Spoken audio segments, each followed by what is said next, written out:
بنت عنایت کے پی کے سے پوچھتی ہیں کیا عورت اگر سری نماز کو جہری پڑھنا چاہے نماز واجب الاعادہ ہوگی، جبکہ کئی جگہ پڑھا ہے کہ اگر عورت اونچی آواز سے نماز پڑھ لے تو نماز فاسد نہیں ہوگی۔ کیا عورت اور مرد دونوں کی نماز میں سری اور جہری کا حکم یکساں ہے؟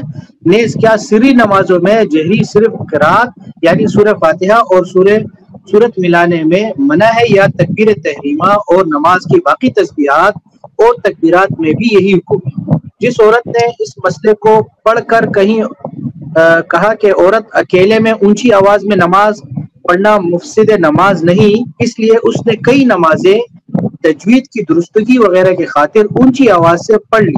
اب یاد بھی نہیں کتنی نمازیں ہیں، تو کیسے واجب الاعادہ کرے؟ دیکھیں، جو جماعت سے نماز پڑھی جاتی ہے نا، مرد جیسے مسجد میں نماز پڑھتے ہیں تو وہاں سری میں سری قرات کرنا لازم ہے، جہری میں جہری قرات کرنا لازم ہے۔ اگر کوئی بھول کر عکس کر لے تو سجدہ سہو لازم ہوتا ہے، جان بوجھ کر کرے تو نماز نہیں ہوتی۔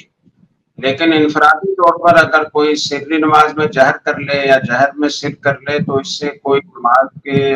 صحت پر اثر نہیں پڑتا، نماز فاسد نہیں ہوتی۔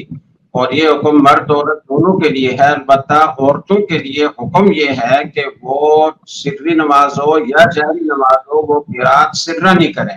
اور باقی تسبیحات وغیرہ بھی سرن ہی کہیں۔ ان کے لیے جہرن اذکار پڑھنا یا قرات کرنا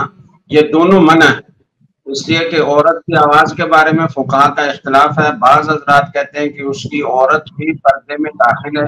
لہذا کسی نامحرم تک پہنچے گی تو پردے کی خلاف ورزی ہوگی، گناہگار ہوگی۔ اور بعض حضرات یہ فرماتے ہیں کہ اگرچہ اس کی آواز عورت میں داخل نہیں ہے لیکن فتنہ کا ذریعہ بن سکتی ہے، تو اس لیے جہاں کسی نامحرم کے سننے کا امکان ہو وہاں اسے قرات جہرن کرنا ناجائز ہے، اور جہاں کہیں سننے کا امکان نہ ہو تو بھی بہتر ہے کہ وہ سرن قرات کرے، اس کے لیے حکم یہی ہے، اس کے لیے افضل اور بہتر یہی ہے کہ وہ سرن قرات کرے اور اذکار بھی سرن پڑھے۔ لیکن اگر کسی نے جہرن کبھی پڑھ لیا اور کوئی نامحرم سننے والا نہیں تھا تو نماز تو دونوں صورتوں میں فاسد نہیں ہوئی، لیکن کوئی سننے والا نہیں تھا تو گناہ بھی نہیں